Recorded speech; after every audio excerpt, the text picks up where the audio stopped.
Good morning, everyone. Thank you for joining us this morning for Calling All Veterans Day, the virtual conference. I'm Deb Burton, founder and creator of the nonprofit RI Elder Info and the award-winning rielderinfo.com, the most comprehensive, expert-curated, multilingual online resource for Rhode Island seniors, caregivers, and professionals.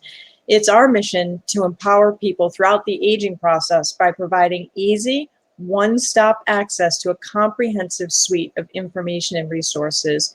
It's our core belief that information is power, and no one should struggle to live a healthy, safe, dignified, and happy life from a lack of it, especially not our veterans or their families. Please post your comments and questions below, and please make sure to share this with your friends. There are a lot of people out there who need this information. I would like to bring up my first guest, the Honorable Lieutenant Governor Dan McKee, if he is with us at the moment, to lead us in the Pledge of Allegiance. We're waiting a couple minutes there to see if he was available. Welcome, Lieutenant Governor. Thank you for joining us today. If you'd like to lead us in the Pledge of Allegiance. Hi, Deb. How you doing? I would love to lead you to Pledge of Allegiance. I have a flag right here. Perfect. And they'll be okay as well. So I should start now? Yes, indeed. Okay, let me turn and to the flag, and I pledge allegiance to the flag of the United States of America, to the Republic of the United States of America. I pledge allegiance to the flag. Are we on now? Sorry about that. I just want to make sure we're on. Okay. I pledge allegiance to the flag of the United States of America and to the republic for which it stands, one nation, under God, indivisible, with liberty and justice for all. I didn't know we were on, but I hope that we were able to start that off, but I do have my flag in the background there, Deb.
Thank you. Oh, you lost your... I think we got it done, right? Yes, indeed. I really appreciate you taking the time out of your schedule to do this. This has been great. Thank you. Calling All Veterans Day would not be what it is without the support of your office, the expertise of Ben Barber, who's behind the scenes from your office, who's working really hard for us. Of course, we have to say thank you to the Office of Veterans Services and the support of our sponsors, Raytheon, CrossCountry Mortgage, England Studios, and Concord Home Health.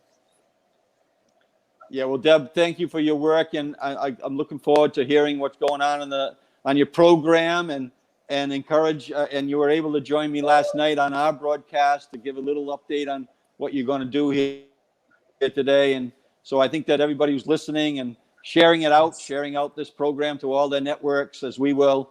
There's going to be very valuable information and a very important time frame to be helping our veterans as we all are, dealing with this COVID-19 virus.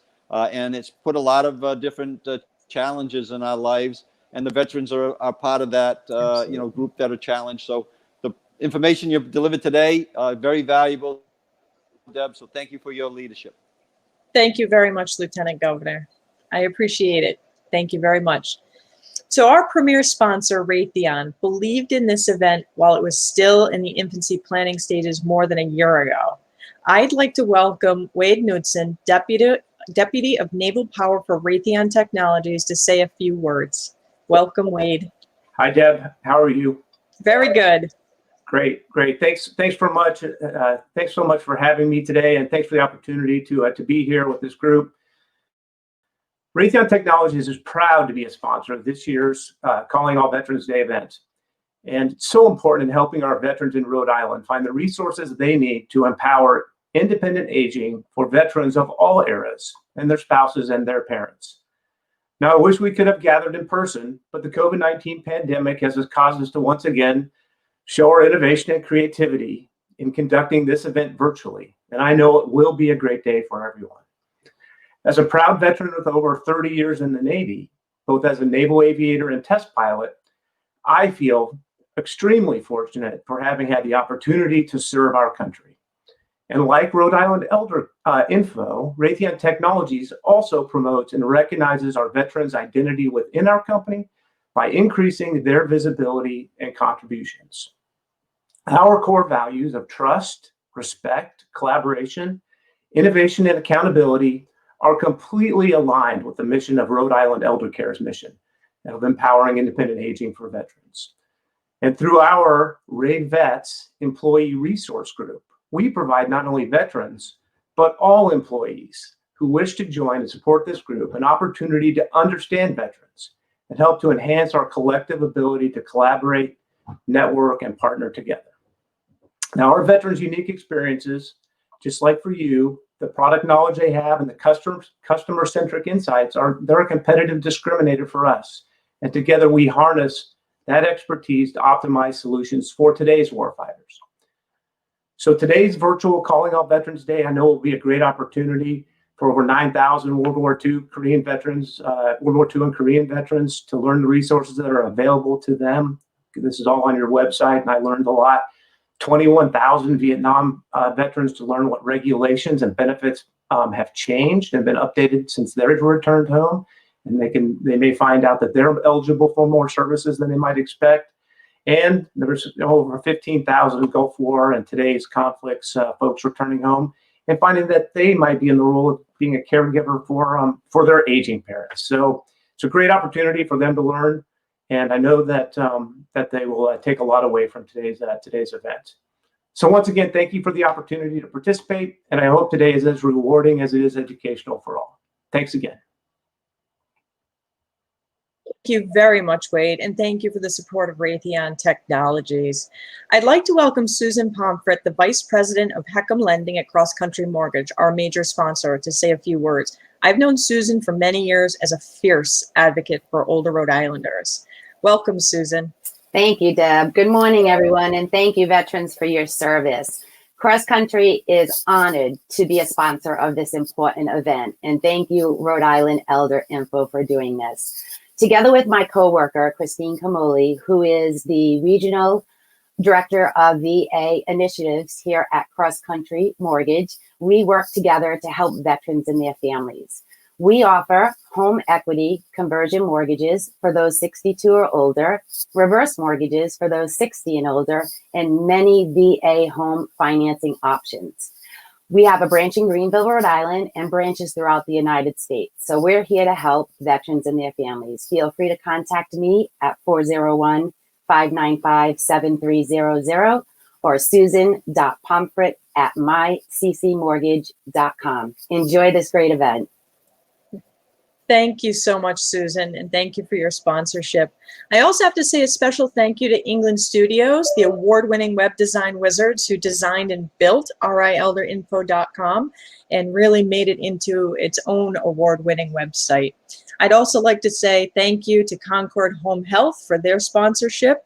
And hello to everyone at Commonwealth Assisted Living. They're hosting a watch party brunch for the community right now. And thank you to our supporters who will be listed at the bottom of the screen. Please be sure to post your questions and comments below. Our speakers are more than happy to answer your questions. Any questions that can't be answered in the time of the event, I will make sure to follow up with our speakers to get you the answers and then reply under your comments. And now, without further ado, I am honored to welcome the newly appointed Director of the Providence VA Healthcare System, Mr. Lawrence Connell. Welcome, Director Connell. Thanks, Deb. I hope everybody can hear me okay. And thank you very much for inviting me to speak today. I am the new director. I've been in the job, I think, maybe 5 weeks already. So I'm still a newlywed here in the Providence VA. Look, I'm a military veteran myself. I spent 30 years active duty in the Army, and then I moved to the VA. I just came out of Washington, D.C. as the Chief of Staff at the Veterans Health Administration. And when Providence opened up, this is my home state. I jumped on it. So I'm here, and I'm excited to speak to all our veterans. Listen, our coverage area in Rhode Island, Southeast Mass, and as well as the Cape and the Islands, where we serve about 36,000 veteran patients who are active with us. It's a pretty big area. Many of you know, we have a medical center in Providence, as well as the outpatient clinics known as C-Box in Middletown, Hyannis, and New Bedford, Mass. We offer both inpatient and outpatient care with more than 30 specialties at our hospital. And if we don't have the specialty you need, or if we can't get you seen in a reasonable amount of time, we'll find a VA network provider in your community. We are, of course, part of what we call the Big VA. It's the largest integrated healthcare system in the nation, but we'll get you that care that you need. In fact, just kind of to show you how we operate, as many of you know, there's a lot of snowbirds in Rhode Island who get their care from Florida during the winter months and spend the rest of the year with us in Providence. That care is relatively seamless when they move from Florida back up to Rhode Island. So wherever you are in the U.S., the VA can provide eligible veterans with very comprehensive health care, with depending on your disability, with no premium to pay. Though I do want to note that depending on your disability rating from VBA and your income, you may or may not have to pay a copay with us. The best way to find that out is to call our benefits number up in the Providence VA. I also want to point out that our care scores, and this is throughout the nation in the VA, despite some of the negative press you may hear about the VA, I do want to emphasize our care scores are as good or better when compared with the private sector in most categories. In fact, recently there's been a Dartmouth Institute of Health study that confirmed that the quality of care you get in the VA in many areas is as good, in some areas better than you get in the private sector. RAND recently did a study on our access to care, and they found that access to care in the VA is better than most private sector systems. And look, we are not the VA of 2014 when they had the access to care crisis. That's not what we are anymore. We've made monumental improvements since 2014. And look, you don't have to take my word for it. We even have a website for you to compare local hospitals, and that's www.accesstocareva.gov, and it'll compare your local VA hospital with the hospitals in the area where you live. So who's eligible? There are the specific criteria, but in general, if you were honorably discharged and served in a combat zone from Vietnam and after, have a VBA-rated service-connected medical condition, or if you're low income or homeless, you should be eligible for care at the Providence VA. And if you think any of these apply to you, you can apply online at www.va.gov, or if you're in our area, give our eligibility experts a call at 401-273-7100 is our main line, extension 12496. Again, that number is 401-273-7100, extension 12496.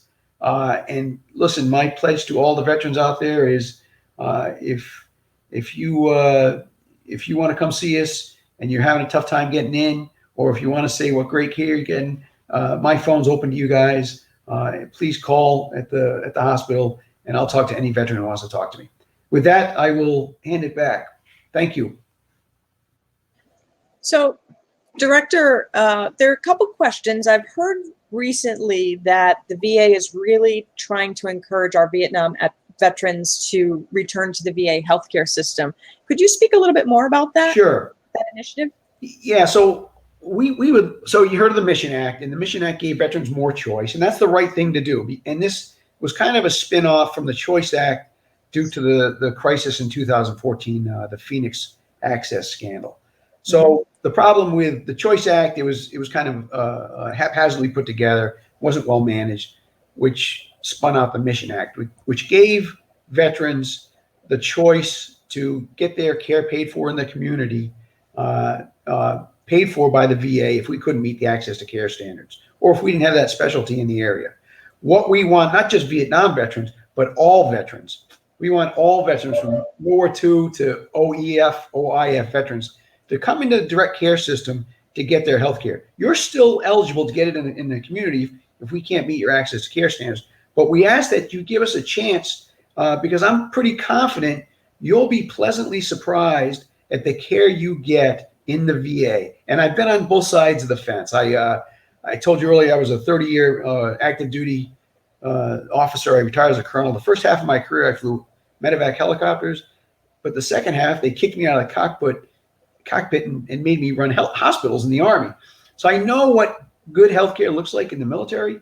When I came to the VA, I was really, really surprised at just how good the healthcare is in the VA. So give us a chance.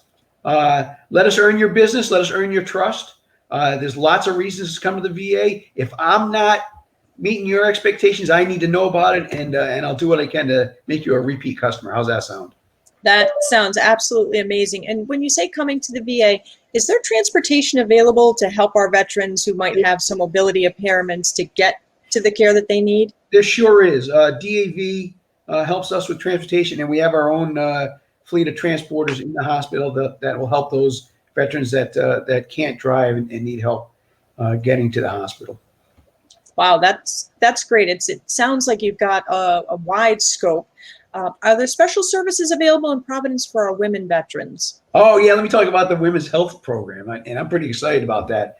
Again, I came from Central Office where our fastest growing population of veterans in the country are female veterans. More and more females are joining the military. So obviously that would make us make females the largest spike in our veteran population. So as a result of that, we've really had to focus on specialty care for our women veterans. We have at the Providence VA a women's clinic. It's on the campus, but it's separate from the main hospital. So female veterans who aren't comfortable walking through a lobby with other male veterans, they can go to their own separate building. We have women health doctors that'll take care of your needs. In fact, quite frankly, I get a lot of compliments on how much the women like the women's clinic here at the Providence VA. And I also ran the hospital in Washington, D.C., same thing. Female veterans love the women's health clinic concept that the VA is rolling out. So come give us a chance. And that's great. And you were saying that if for some reason the services that an individual needs is not available at the Providence Medical Center, how would a veteran go about finding another physician? Does the VA system help navigate that, or how does that work? So your primary care doc can walk you through all of that. So in other words, if we can't get you in within the required days, whether it's primary care or specialty care, they're different. That provider will give you the option to get your care in the economy, and we'll pay for it. That's all part of Mission Act. Now, you don't have to take it in the economy. You can stay with us. And what we're finding is nationally, it's kind of humorous, is a lot of veterans are going to kick the tires. What I mean by that is they'll try their care in the community. So they're like, yeah, if you can't get me in within the 21 days for primary care, I'm going to try my doctor downrange or in the economy. And they go there and the wait's even longer. So I'm coming back to the VA. So what we're finding is the private sector can't offer the same quality or access to care that we're providing our veterans now. I'll give you another perfect example. Washington, D.C. VA Medical Center. If any of you have been to dermatology in the private sector, it can take upwards of 3 to 6 months to get a dermatology appointment. At the Washington, D.C. VA Medical Center, you can get a dermatology appointment in 10 days. That's unheard of in the private sector. Unheard of. Wow. And, right now we're dealing in the age of COVID. It certainly has disrupted the plans for this event. It was going to be live at the Ryan Center, and we're doing it virtually, which I think might work out because we'll reach a lot more people this way. What is the hospital doing to address the COVID situation for our veterans and to keep everyone healthy? Yeah, so COVID's kind of upset the entire country, if not the world. What we're doing, and you've probably seen this if you're a veteran that's come to the Providence VA and our clinics, we screen all employees and we screen all veterans coming into the Providence VA, and we'll take everyone's temperature as they come in. So no one comes in without getting screened and their temperature taken. You'll see every employee in the VA wearing a mask to help prevent the spread of COVID. We've also stood up a COVID ward at the Providence VA with negative pressure room. What that means is if you're COVID positive as a veteran, we'll put you in a special room that has negative airflow that will prevent any possibility of COVID spreading down the hallways and such. So it's contained in that room, vented out through special filters, and we maintain the COVID patient in that room. And it's comfortable. It's air conditioned. I mean, it's a negative pressure room, so it's nothing scary. It's a negative pressure room. Awesome. So we have a question that's come up from Denise Lowell. If you could bring that up on the screen, that would be great, Ben. One of the questions that she's interested in is the support for those with brain injuries and aphasia. Denise has a program called Just Ask Aphasia Stroke Knowledge. So it seems like that might be a good fit for programs that you might have as well. And I'm just curious what you have. It is, in fact, we have a pretty healthy, robust research program at the Providence VA that's working on just that. What I'd ask Denise to do is, and I'll be happy to give you my contact info. Denise, if you reach out to me, I'd be happy to link you up with my researchers, and they can get you up to speed on what we're doing with brain injury research. That would be awesome. Yeah, that would be really good. I'm seeing if there's any other questions that have come through at this point. I'm not seeing anything. So I thank you very much, Director. And I really appreciate it. I really encourage everyone to go see the Providence VA. There's a lot of amazing things going on. I know for a fact that you're doing amazing research. Used to be over in Building 32 many years ago. Okay. Yeah, great. And welcome to Rhode Island. Thanks. And I really appreciate you being here. Yeah, it's my pleasure. It's nice to be home and give us a chance. And if we're not meeting your expectations, give me a call. I'm going to hold you to that. You got it. All right. Thank you very much, Director. I really appreciate you participating today. Thank you so much, my friend. Great.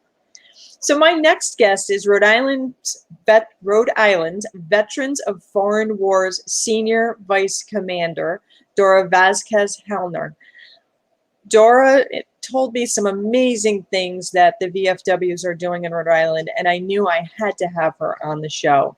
So welcome, Dora. Oh, you're muted.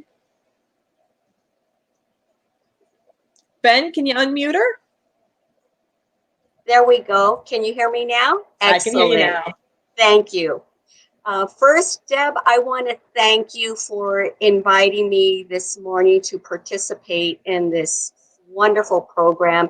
Yes, it is unfortunate that we were not able to physically gather at the Ryan Center, but we are making it happen, and that is the world of moving forward. So on behalf of the Department of Rhode Island VFW, I just wanted to share a few things with you. First of all, what is our mission? And that is to foster camaraderie among all U.S. veterans of overseas conflicts.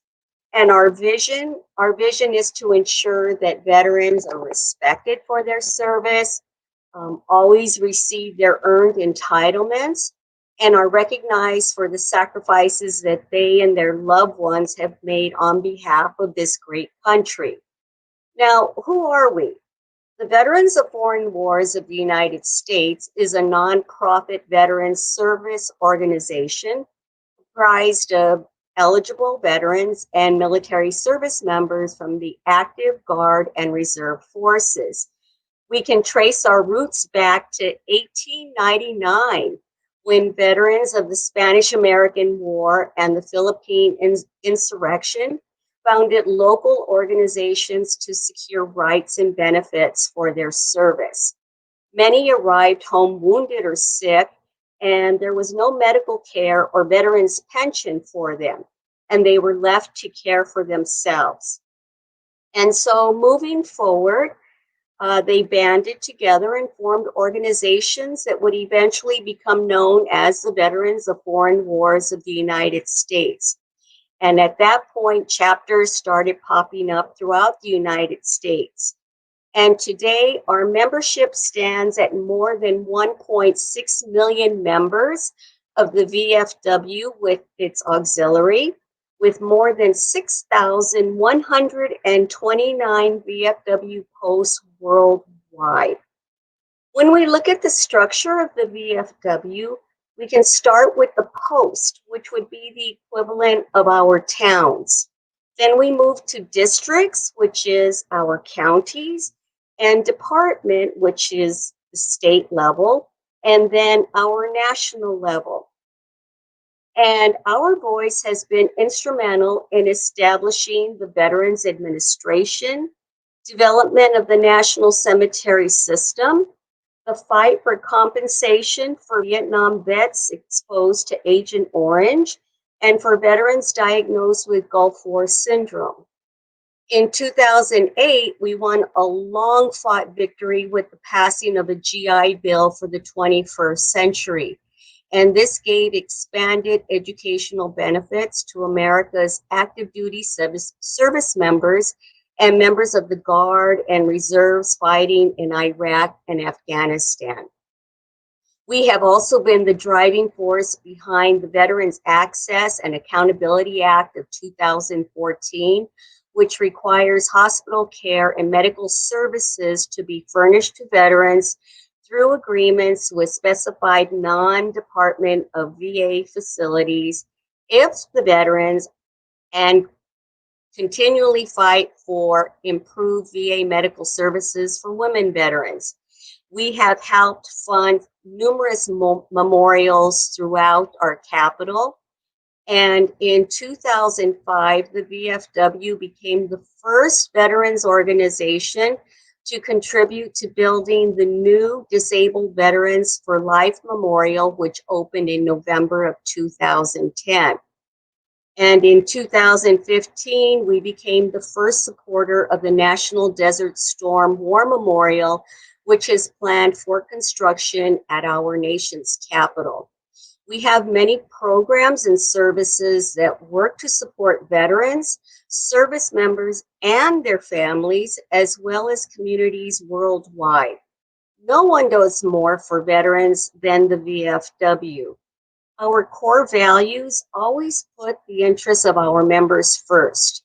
Treat donors as partners in our cause, promote patriotism, honor military service, ensure the care of veterans and their families, and serve our communities, promote a positive image of the VFW, and respect the diversity of veteran opinions. Now, how do we practice all these items here in Rhode Island? As we look at the VFW in Rhode Island, we have been helping veterans and their families since 1919.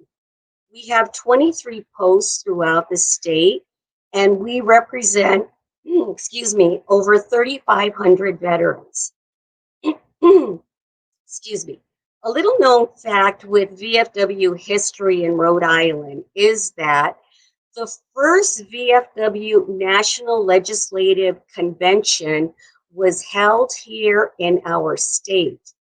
And if you ever have, excuse me, let me get a sip of water here.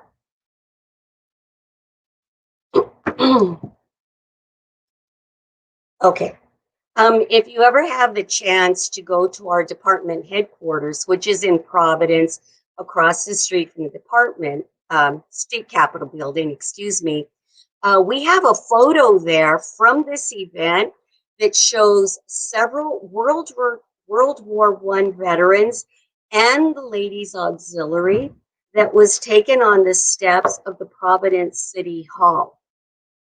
And also, when we look at the legislative side of the House, very few people know that 1 May has been designated as VFW Loyalty Day. And this came about originally as Americanization Day in 1921, and it was to counter the communist May 1st celebration of the Russian Revolution. So what do we do on May 1st? We promote patriotism through this resolution that was adopted in 1949. Now, fast forward to the present. How did the Department of Rhode Island react to the current pandemic? Well, throughout our state, many of our posts rallied the troops to serve our community. And how did we do that? In Portsmouth, they constructed over 3,200 masks, and they were distributed to such facilities as the Providence VA Medical Center, the Bristol Home, the Portsmouth Emergency Management Service, several nursing homes, the Veterans Association of Bristol County, and other hospitals. So also a small portion of these masks are still being supplied in the event of a second wave. Here in Westerly, where I'm located, our Westerly post provided meals, numerous meals to our National Guard that were providing services here in the Westerly area. And they also served a couple of dinners to the Westerly Police Department. Now in Wakefield, what they did is they were shoppers for individuals who could not safely leave their home. And this was done at the Belmont Market. And to date, the hours that have been put in by the Wakefield Post total over 600 hours. And this was done in coordination with the Lions Club and also with the Rotary Club and the Elks Club there at Belmont. As we move to the area of North Kingstown provided many meals to the Rhode Island National Guard soldiers and airmen. They also provided both breakfast and lunch. They provided face masks to the NK police and also to the Rhode Island State Police. And also what we did throughout the state, numerous posts throughout the state, contracted several veteran-owned food trucks who in turn served free meals to our Rhode Island National Guard soldiers and airmen that were located at the numerous test sites throughout our area. Dora, I want to pop in here for a quick second because there's a couple questions that have come in that I want to make sure that we have time to touch on.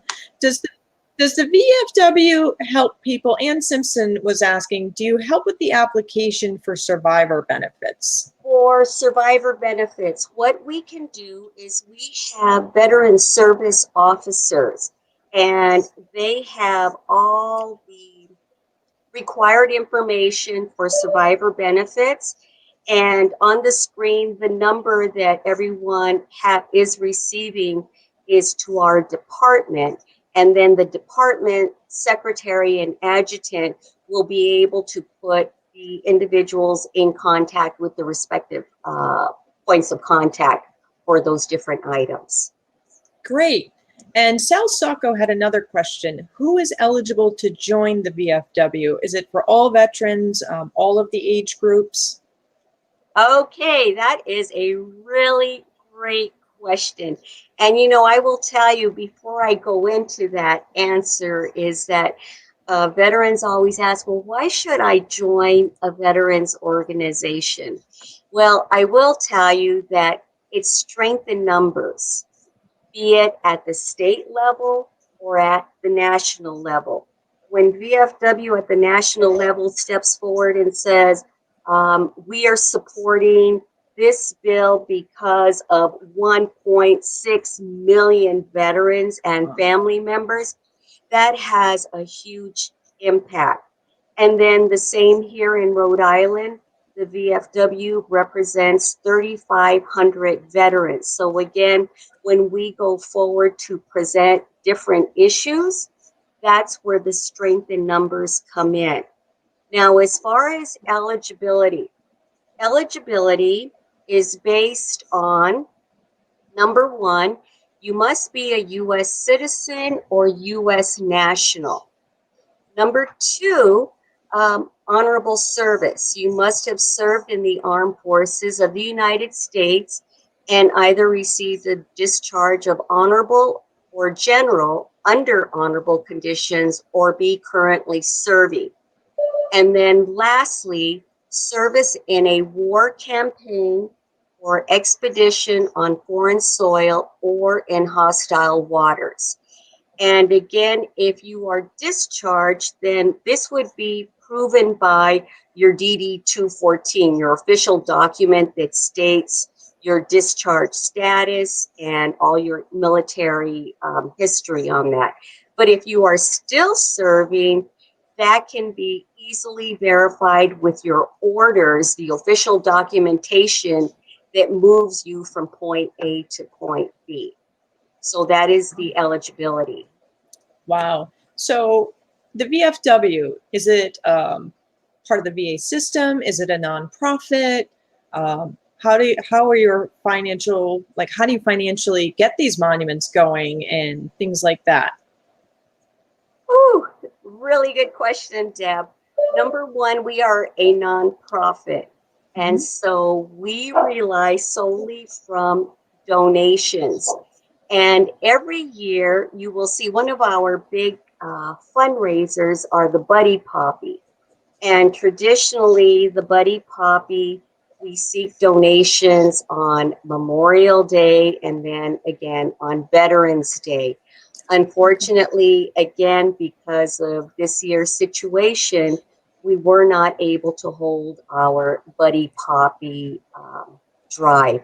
But I'm hoping that by the time Veterans Day comes around, we will be able to conduct our drive. But again, all of this is fed from donations throughout the year. So if people wanted to support your organization, say, for instance, you were saying that there's monuments and some recognition for our veterans, they can mail in a check if they wanted to, right? Oh my gosh, yes, they could, and that would be greatly appreciated, because I will tell you that the money also goes directly back to the community, in that if there is a veteran in need, for example, they need food on the table, or they need assistance with oil over the long winter, we will help them out. The family member, we will help them out. So again, the monies go directly back to the community. That's awesome. And Dora, Director Yarn has joined us, and I know that he is on a very tight time schedule, so this is great. There's another question that did pop up in our chat box, and I'll follow up with you on that afterwards so that I can respond to our speaker. Thank you so much. I really appreciate you having time today. I greatly appreciate the opportunity. Thank you so much. So without my next guest support, Calling All Veterans Day simply would not have been possible. Welcome the Director of the Rhode Island Office of Veterans Services, Director Kasim Yarn. Hey, Deb, how are you today? Good. Good to see you. Thank you for having me. Thank you for putting we've been coordinating this for like a year and a half now. It feels like it, yeah. So, it's finally come to fruition. A little virus didn't stop us, and it provided us other opportunities to partner together, to strengthen those bonds, and most importantly, support our veterans and military families. Yes.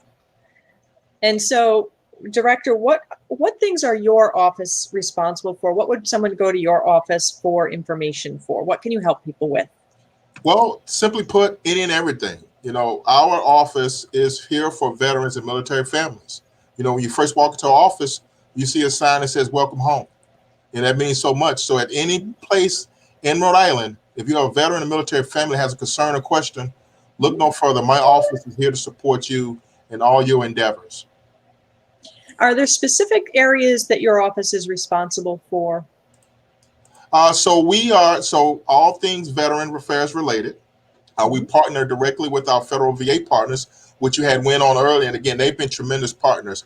We can't ask for better partners in this state, collaborating together in terms of our Providence VA Medical Center and our Benefits Regional Office. Those leadership from both of those organizations are phenomenal, great partners to work with. We've had recently change in leadership at the Providence VA Medical Center, which is phenomenal leader. E.J. McQuaid from our benefits office, who just got sworn in, a bigger responsibility for the VA at large. But here in Rhode Island, taking care of our veterans and military families are our number one priority. That's awesome. So as we're aging, we really need to plan ahead on what we're going to need. Does your office help people, say, with the Bristol Veterans Home, or is that just through your doctor? How does that work? So it is through it's through my office as an entry point. So no wrong door approach. For our veterans home, you can work directly with them. We've also worked with families as well to help guide them through the process in terms of what their requirements are. And then we do a warm handoff to our leadership at our veterans home to help guide them through that process. Because COVID-19 are in the mix of that response efforts, we have ceased admissions. Again, our policy aligns with the Rhode Island Department of Health across all of Rhode Island. Yeah, this virus has been a bugger for everybody everywhere, and I really appreciate you taking care of the veterans over at the home. So if someone were to pass, what is the eligibility criteria for them to be buried at the Veterans Cemetery down in Exeter?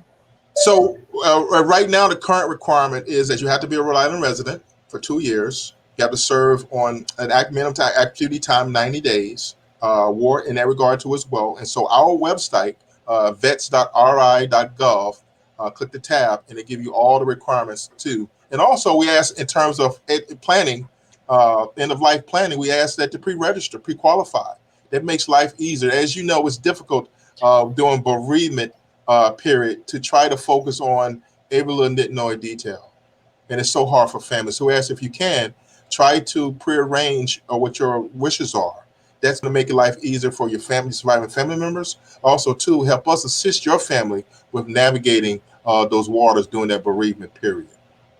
Yeah, I found in speaking with many veterans, some of the things that civilians don't often think about, like your healthcare powers of attorney and financial powers of attorney.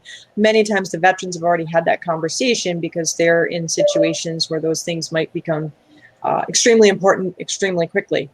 So I think that's really good. So if they wanted to do pre-arrangements, would they go through your office, or would the funeral directors help them with that, the pre-arrangement things, that kind of, how's that done? So a couple options. One, you can go directly to our administrative leadership, Jim Bessel, retired Air Force Colonel. The phone number is 401-268-3088. Call him, talk to him directly. Or you can have your funeral director.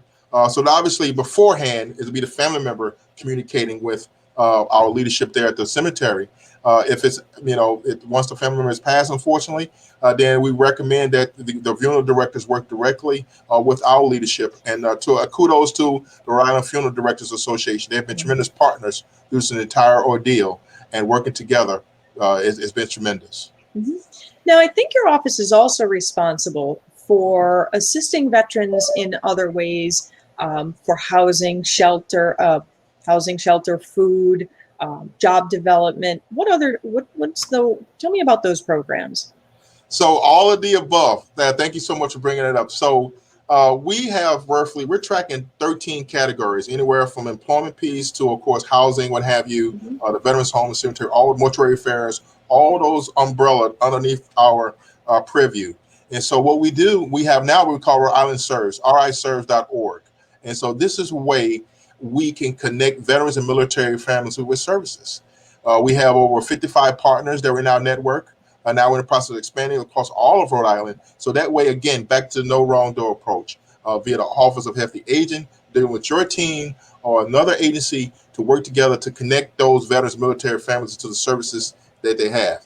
And because we launched that almost 3 years ago now, and to our credit, because we've had that in place, it has made the responding during the COVID-19 virus seem seamless, because we're still connecting our veterans military families with those service providers. There's more distance now, but again, we're still making those referrals in a timely manner to connect folks with services. Great. So Denise Lowell had a question. How can we as members of the community help the individuals who are in the Bristol Veterans Home? Do you take donations? Do you need masks? Are there any needs out there, even for the individuals that you're helping through RI Serves? I know many of our Rhode Islanders are so extremely generous. We're a great community, we're a great state, and we do support our veterans. What can we do to help? So there's several ways. One, if you go visit our website, vets.ri.gov, in the top right portion of the website, it lists volunteer and job opportunities. So you click on it. We have 7 ways that a concerned citizen wants to help out with veterans, military families to utilize those volunteer efforts. Again, we have over 7 in that regard. Regarding providing essentials to our resident at the Veterans Home, we have ceased that practice right now because of COVID-19, but the list that we need there normally is posted also on that section as well, under the volunteer opportunities also. But we ask that you hold off right now. Once we get a better handle on this virus, then we can start resuming donations at the Veterans Home in that capacity too.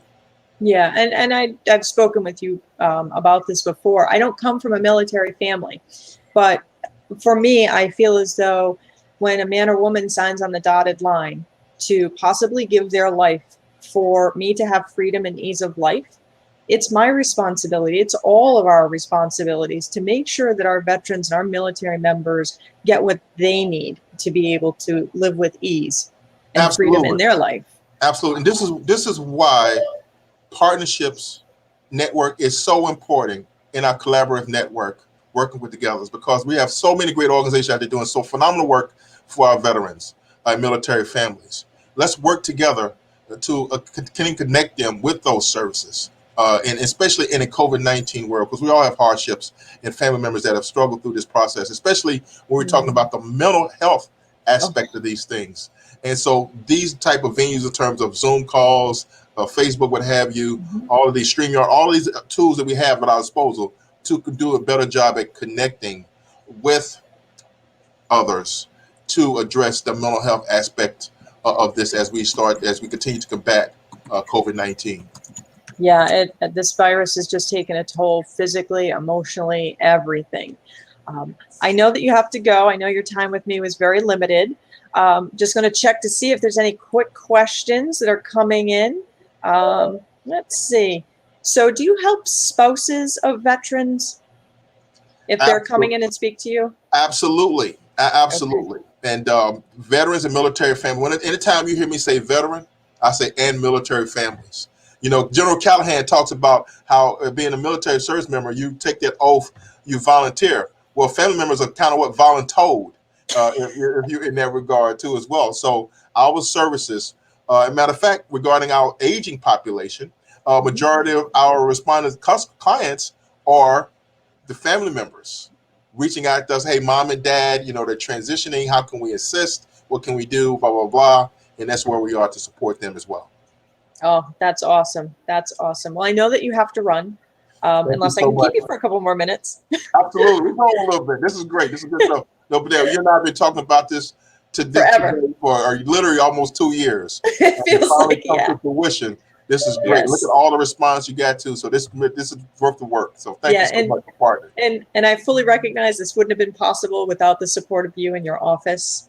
This has been a lot of planning and a lot of last minute changes and switching to virtual events. And you know what? I'm glad it kind of went this way, because now we have the ability to reach people across the country and not necessarily just people who are able to go to the Ryan Center on that day at that time. This is all being recorded so people can play it, share it later. Exactly. So now we've upped the ante. So now we got to plan a bigger event along these lines. I'm in. Next go around. So look forward to the opportunity. Oh, we're going big. That's it. Take care. Thank you so much. Thank you so much. Thank you. Thank you very much for joining us. That was awesome. And again, Calling All Veterans Day wouldn't be possible without the support of the Lieutenant Governor, Director Yarn, Raytheon, CrossCountry Mortgage, and England Studios. It just simply wouldn't have been able to happen without their support. For many of us, one of the identified barriers for care a lot of times, has to do with our fur kids, our dogs, our cats, etc. I spend most days looking for information and resources. And when I found this next organization, I was so incredibly happy. So for many of us, our fur kids are part of our family. And this next resource is something that I think more people really need to know about and take advantage of. The next guest I'd like to welcome up is Amanda Beck of Dogs on Deployment. Welcome, Amanda. Hi, good morning, everyone. Good morning. So I will go by two names today. I've gotten married since Beck was a thing. So you probably also find me as Amanda Catalano out there in the world. Oh, thank you. But I've been volunteering with Dogs on Deployment for, I believe it's the last about 6 years now. I had come across them on a Facebook ad. And I married basically the two most important things in my life, which was military service and animals. I am a dog mom, and like I said, I love my, I think I love her more than my husband some days, just don't know. I am a military spouse. My husband has been with the Massachusetts National Guard for the last 13 years, I believe now. And he's served on 2 tours. So, like I said, the military life is, I'm no stranger to. I come from a long line of veterans. A lot of my family members have served. So I know what kind of strain the military life can, put on people. And I never thought about the pets. And oftentimes that's what happens. So I came across this Facebook ad looking for volunteers in our area. And before I knew it, I became the Rhode Island State Coordinator, as the previous coordinator was PCSing out to Hawaii. So it was very difficult to do some local events here from Hawaii. So I kind of stepped in and took over.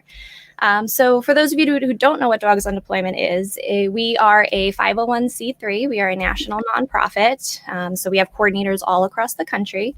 Our mission is to promote lifelong, healthy pet ownership for military families. As most of you know, the military can throw you some curveballs, PCSing and moving, deployments. But for, the topic today is medical treatment. So especially with our aging veterans, there's going to be a lot more medical treatments coming for them. So they're going to have to spend time in, VA health facilities and things like that. Oftentimes, they're living alone, or they're, living in assisted living, and it's just them. So they don't have anyone to care for their pets. So this is where Dogs on Deployment comes in. So our primary demographic, if you will, is usually active duty. We are an organization that provides a network of volunteer fosters and boarders to watch our service members, fur babies, scaly babies. We do them all. I think we've done llamas before. So whatever pet you have, we'll love them just like our own. But we connect you with that network of volunteer fosters for when you have service obligations, or again, in this case, when you have medical treatments that you have to go in for. So something that might keep you for a week, inpatient. We have volunteer fosters in the area that can take your pets while you are away and make sure you're getting better. It is free. These are volunteers. You are financially responsible for any, vet bills or food or any basic care for your pets, while they're in someone else's home. But the fosters and boarders are free, and they volunteer their time and effort to help our service members. So as far as eligibility goes, again, our primary demographic has been active duty and those going on deployment orders. But we do assist veterans as well, as long as you are honorably discharged and served at least 2 years of active duty. We are happy to add you to our program. If you ever need to sign up, you go right onto our website, dogsondeployment.org, and you'll fill out a profile there, all the specifics on the time frame, where you're located, any special needs for your pets, basically, you know, their weight, you know, how big they are. A lot of people have restrictions if they live in like apartments. They could take, you know, certain breeds, things like that. So you basically fill out a full profile. You'll be vetted to make sure that you are eligible for the program.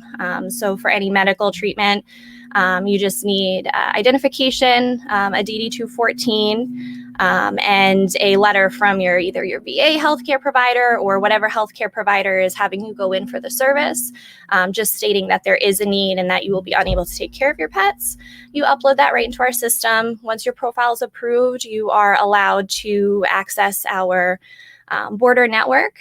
You go through the profiles, you reach out to someone who you think may be a good fit, and then you guys kind of take it from there. Again, veterans are responsible financially, but the volunteers do provide all of their time and love and a really nice, happy home, so you don't have to worry about your pets. Boarding facilities can get very expensive. A lot of them, you know, they're housing multiple pets, so, you know, they're in kennels and they don't get to, you know, sleep in someone's bed at night. So, you know, having people welcome your pets into their home, you know, kind of gives them, you know, that still warm, snuggly feeling that they have when you're there. We also do provide financial grants. Again, veterans are eligible. Typically, they're prioritized for service members, active service members. But we do, on a number of occasions, help veterans as well. Again, same requirements, honorably discharged with 2 years of active service. Those financial grants can be used for things like emergency vet care. If you're a pet owner, you know dogs do absolutely crazy things. At least mine does. She likes to jump off the top step of my porch and totally send me for a loop. And emergencies, it happens. And you also know it's super, super expensive, especially with the COVID-19 going on. Funds are super limited. So we're happy to help where we can and provide that emergency assistance. We do pay out directly to the veterinary facility. So, you know, we ask for all that information up front. And if you're approved for the grant, we'll take care of it directly with your veterinary provider. So that's kind of a little bit about what we do. Like I said, I'm happy to answer any questions if you have them. But like I said, all the information is on our website, dogsondeployment.org. We are a resource by veterans for veterans. And like I said, we just want to make sure everybody's fur babies are taken care of. And, you know, the priority is making sure that our veterans get the care they need and that they have the time to recover and not have to worry about, you know, another layer of complication.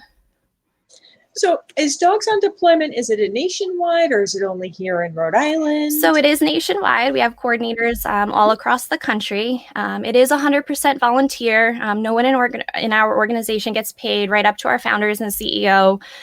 They were, you know, a dual military couple who obviously saw the need being dual military when they had to deploy at the same time. And, you know, they had a boatload of pets. They had birds and dogs and, you know, a little bit of everything. So they realized that this was a missing resource out there. So like I said, we have coordinators all across the country. We were always looking for volunteers, whether it's just volunteering at local events. We are looking for state coordinators as well. So you can also reach out through our website if you are interested in volunteering. Same thing with fostering, if you're interested in fostering. Again, we're not a super big active duty state here. So the fostering need we see here in particular more on the side of the VA and the medical healthcare. Mm-hmm. So they tend to be very short-term needs. But like I said, we do see that here.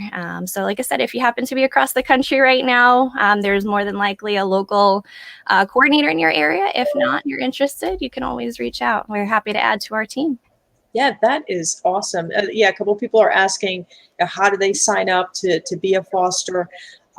So is it where should they go for that? Is that on your website? Yep, dogsondeployment.org. You're going to go to the application, and then from there, you're going to choose whether you're looking to board your pet or you're looking to be a boarder. For our people that are interested in boarding, you also fill out a pretty lengthy profile yourself on, what types of pets you can take. Can you take special needs? Can you take the extra large Great Danes, or, are you limited to Chihuahuas in your apartment? A little bit about yourself. Like I said, our service members kind of want to know the family they're going to. So like I said, you fill out all that information. It is up to our veterans, once approved, to go in and check out the profiles to see who might be the right fit for them, and then to reach out to you. But you can actually reach out to people as well from the border side of things. But usually that responsibility we ask our veterans to kind of to take charge on. But yeah, you can absolutely go right on and sign up. Even if you're just looking to volunteer at some events. I know COVID-19 kind of blew up my plans for 2020 here. But like I said, we do attend a lot of like yellow ribbon events, Okay. some VA events, local community events, a lot of pet events. I'm not far from Pawtucket, so the Pawtucket Dog Park fundraiser I'm usually at every year. But like I said, if anybody's interested in, like I said, coming to hang out at those events with me to talk to people about dogs in deployment, like I said, we're interested in volunteers of all kinds. That's awesome. Now, I know sometimes when someone is deployed, their deployment gets extended unexpectedly. Somebody goes into the hospital for what they think might be something minor, and it turns out taking a lot longer. How is that handled with the fosters? Yeah, so one of the great things about our organization is a lot of the volunteers are military. And like I said, any military family knows that life changes in an instant. So when it comes down to that, which it happens all the time, our boarders are usually very, very flexible on that. There's been very few cases where they haven't been able to handle the extension.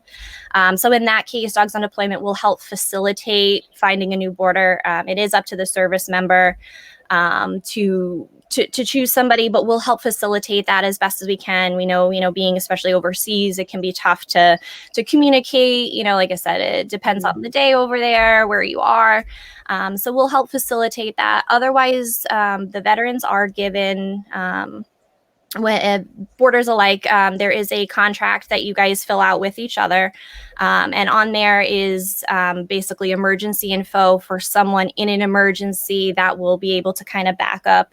So if the boarder has to stop, boarding at that moment, and, we haven't found a new boarder yet, there is somebody that we ask be kind of that emergency fallback that can take the pet for however long. So whether that may be a parent or, a sibling or a best friend that might not be able to do, a long time frame, which is why they don't have them.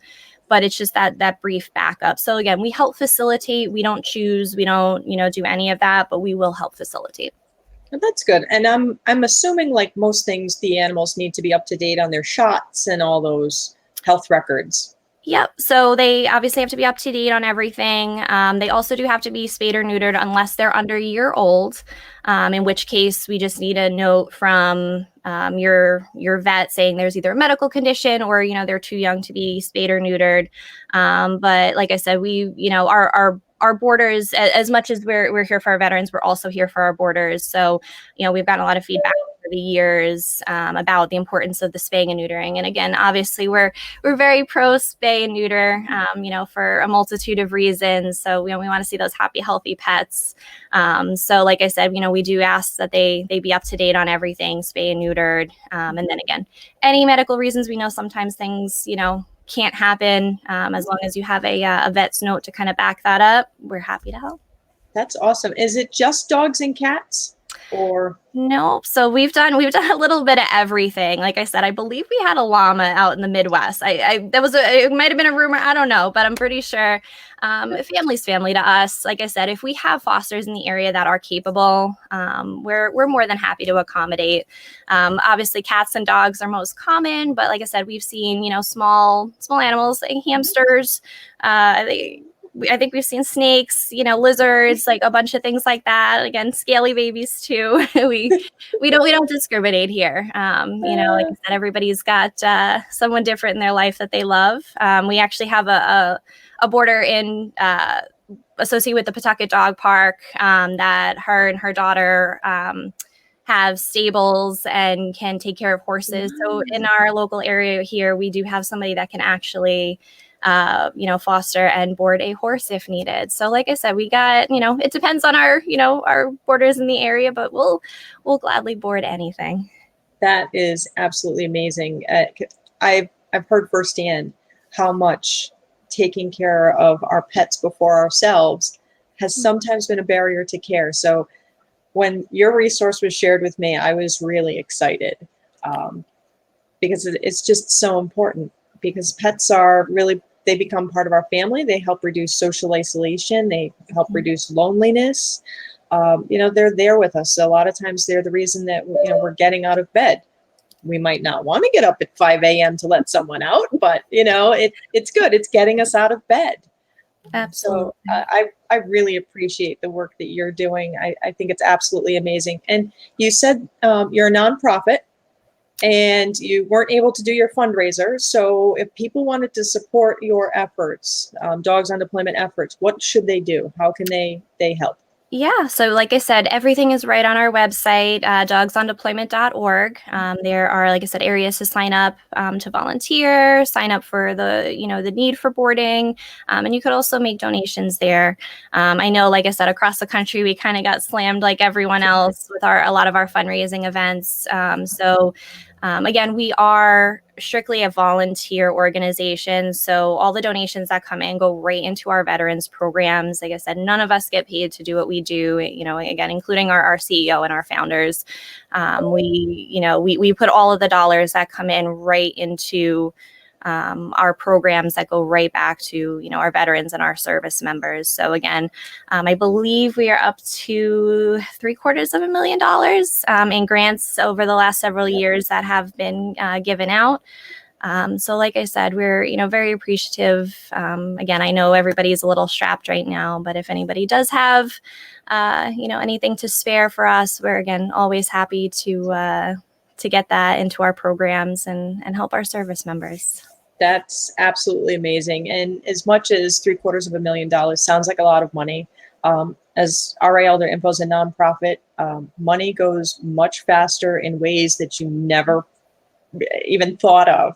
So, to make sure that there's marketing and outreach to let people know. So I think one of the really important things is to share you guys as a resource so that more people are aware to be able to reach out. But, if anybody wants to do fundraisers for you, I'm sure that is not going to be turned away either. No, absolutely. As I said, we're happy, like I said, feel free to reach out to us. My personal email, if you're looking to get in touch with me, is ri-events@dogsondeployment.org. So like I said, if there's something local, usually I'll get my headquarters staff involved as well, just because they oversee and kind of regulate to make sure, everything is kind of buttoned up, because there are obviously legal aspects to everything. So like I said, we're happy to coordinate events, even if, like I said, we can just be a resource at your event. Like I said, if it's not necessarily a fundraiser, like speaking here today, again, just kind of getting our information out there. Just we want to help, and like I said, word of mouth and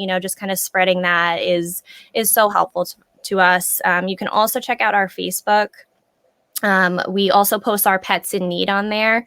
So like I said, sometimes we get those last minute, again, change of orders and, we need a dog boarded or a cat boarded right away. We do social media posts to try and get that out there. So again, even just sharing those for us is super helpful. It helps us, it helps our service members. The more people that know about us, the more service members and veterans we can help. So it is very much appreciated. Awesome. And what's your Facebook page? It's just Dogs on Deployment.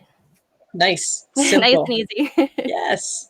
Oh, this has been great. Thank you so much for joining us today, Amanda. This is Absolutely. I love what you do. I really appreciate it. Thank you very much. Thank you so much. And I hope everybody stays safe. And like I said, if we can ever assist, please reach out. Excellent. Thank you. Thank you. So our speakers today are happy to answer questions anything that you might have. If they can't answer them right now, I'll be sure to follow up and make sure that there are comments after the show. So that way you have it right in the same thread. You don't have to go searching for it.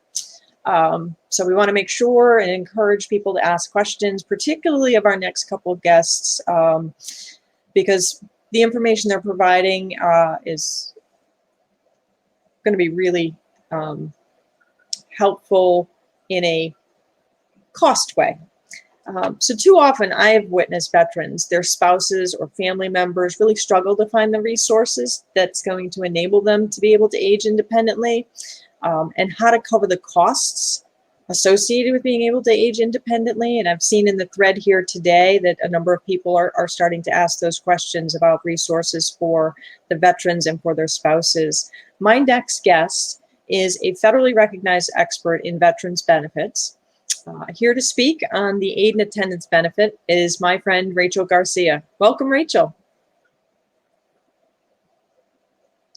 Help if I mute my mic, I suppose. Hi, thanks for the introduction. I'll start off here. I have a lot to say, so I'm going to try to get through this. And just like Deb said, if there are any questions that that need to be answered later on, I'm happy to answer those. This is only one of the benefits that are offered through the Department of Veteran Affairs. It's not the only benefit. So we're talking about aid and attendance through the Department of Veteran Affairs. So again, my name is Rachael Garcia, and I am currently the Assistant Director of Veteran Affairs and Military Programs at the University of Rhode Island. And I've also been working with the veterans of foreign wars for the past 6 years as an accredited officer.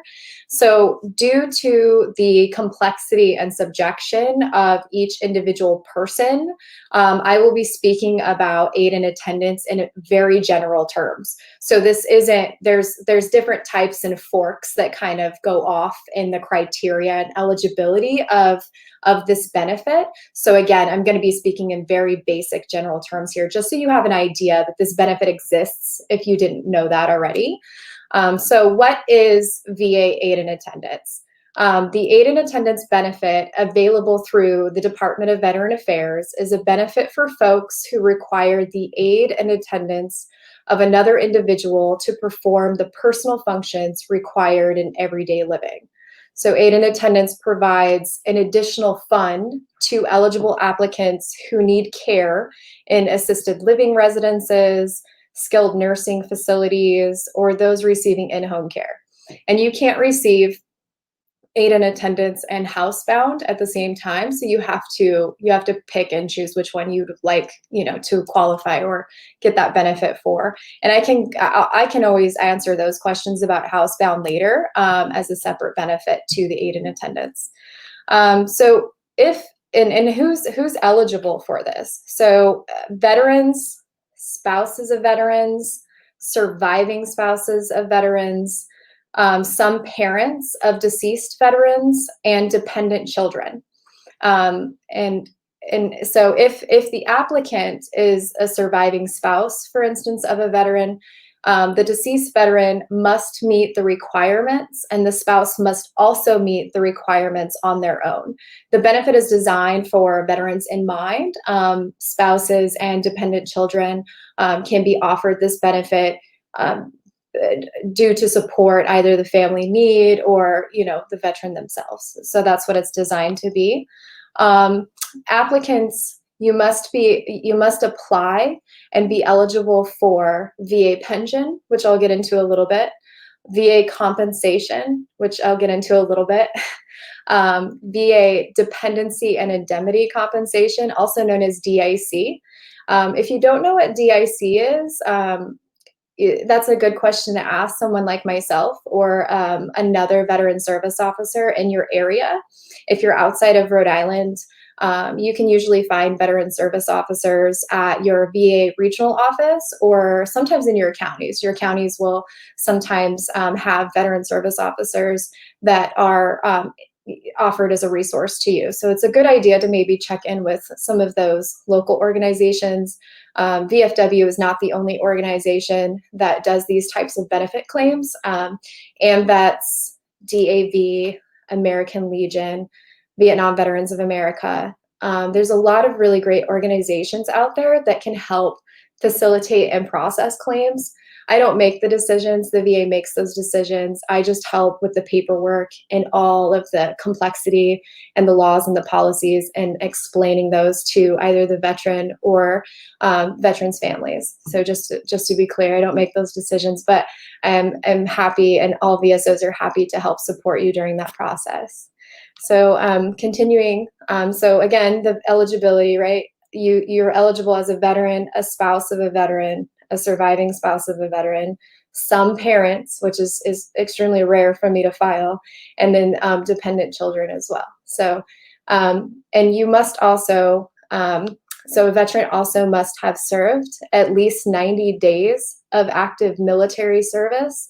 That doesn't include training time. So if you're looking at training time in the form of basic training, tech school, or other things, that wouldn't constitute as active duty time. So you have to at least have 90 days of active military service to qualify. And at least one of those days has to be during a period of war. The veteran must have been discharged under a favorable condition category. So a dishonorable discharge disqualifies any applicant. But just so everybody understands too, another thing that I get questioned often is how to upgrade a discharge status. It is possible to upgrade your discharge status.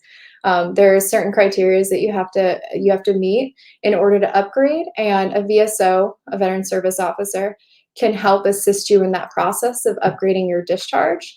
Upgrading discharges don't go to the VA, they go to the military board. So whatever branch of service you're in, the Navy, Air Force, Army, etc., they're going to go to that military board, and that military board is going to review your application in its entirety and then make that determination. But again, a VSO can help you through that process because it is quite complex and it can be difficult to navigate in some instances. So it'd be a good idea to get the help of a veteran service officer. Another thing that I wanted to mention about veteran service officers is that it's primarily a voluntary position. So oftentimes we don't get paid for these positions. We're often veterans ourselves. So, you know, and we see a lot of people. So it can be challenging sometimes to make these appointments with some folks around the nation. If you're not in Rhode Island, just keep trying. And if you need help in locating somebody, you can always reach out to me. I'll give Deb my email contact just so people can reach out and say, hey, is there a VSO in my area? Can you give me a name or a number? Happy to do that. So again, you need to be eligible by serving 1 day during a period of war. So how do you know if the veteran has served during that 1 day period of war? So the VA, the Department of Veteran Affairs, has identified and recognized the following wartime periods. I'm not going to go through the dates because it would take me too long, but I'm happy to give this information to Deb so she can post it if anybody's interested. But we have the Mexican border period. That's 1916 to 1917.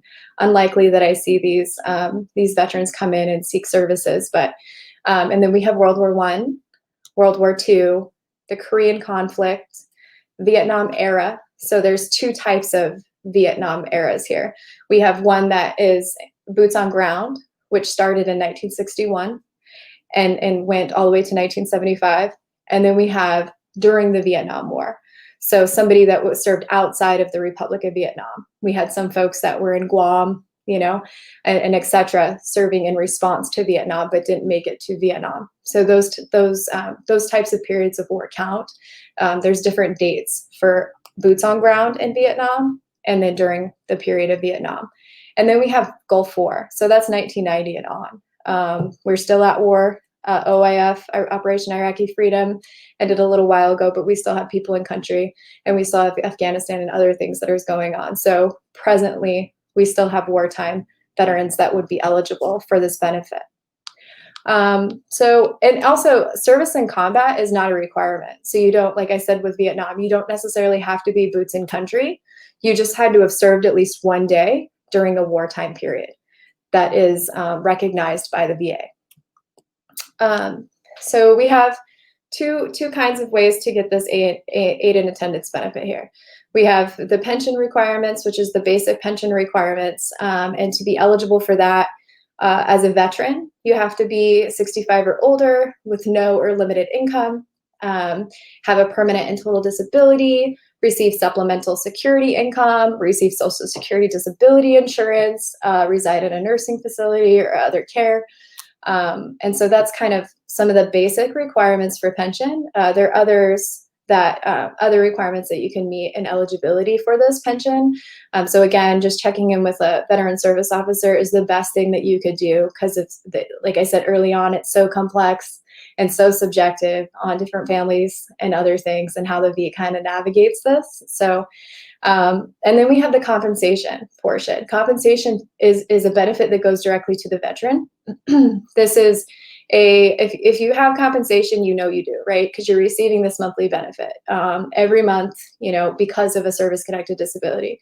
So it's a disability that's a monthly compensation offered tax-free to veterans who were sick or injured while serving in the military, and to veterans whose service made an existing condition worse. You may qualify for VA disability benefits for physical conditions like a chronic illness or injury, and mental health conditions that developed before, during, and sometimes even after service.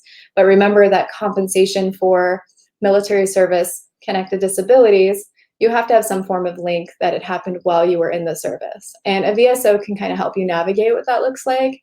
So you have to be receiving compensation or a pension benefit in order to be eligible. And those two are basic requirements for veterans. Dependents, so spouses and children, have different criteria to meet. And those criteria are typical of what the veteran's criteria is. So the veteran has to qualify under that wartime period and active duty time, okay? And if you are the spouse of the veteran, typically you can't be remarried, even if you are a surviving spouse. And but there are some variants in that. So that would be a good question to bring up if you think you might be eligible for ANA and you remarried. That might be something you want to bring up to your VSO so that they can look into it further. But typically, you have to have not been remarried. And then there's two sorts of requirements here for ANA. So we have the financial requirement and we have the clinical requirement. So the clinical requirement is if you need aid in attendance, you have to have some form of clinical criteria to meet the benefit.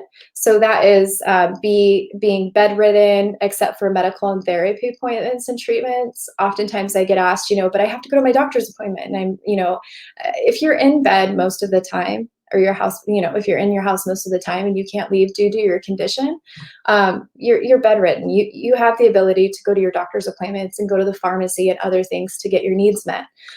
If you require the assistance of another person, you have severe visual impairment. That's another reason. You reside in a nursing facility or a memory care facility, and you require the help with some activities of daily living. So, bathing, dressing, eating, using a bathroom, etc. Those types of things will qualify you on the clinical requirement for aid in attendance.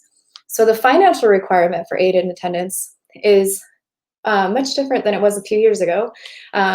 So in December of 2018, the VA set a clear upper limit for applicants' net worth. That means that you can't have assets that exceed $123,600. That doesn't include your house. That doesn't include your automobile. That does, however, include anything you have in savings, anything you have in CDs, anything you have in stocks, stuff like that. You can't exceed that $123,600 mark. There are some exceptions to that. If you are, if you need it in attendance and you have $123,000 plus in your account and you're young, right, and that money is most likely not going to last your longevity in life, then there might be some things you could do for that. But typically speaking, the VA is going to look really hard at that number. And again, your house and your automobile doesn't count. The VA also looks at, when they look at that overall amount, they're looking 3 years back. So they're looking at seeing whether or not you've gifted money, right? Or you've sold things under value. So they're looking at all of these 3 years back. And that was something that came into play in 2018. So if you have any questions about that, please talk to a VSO, because they're going to tell you everything that you need to know about that. Rachael, we did have one question. We actually had a couple questions come in. I wanted to make sure we got to.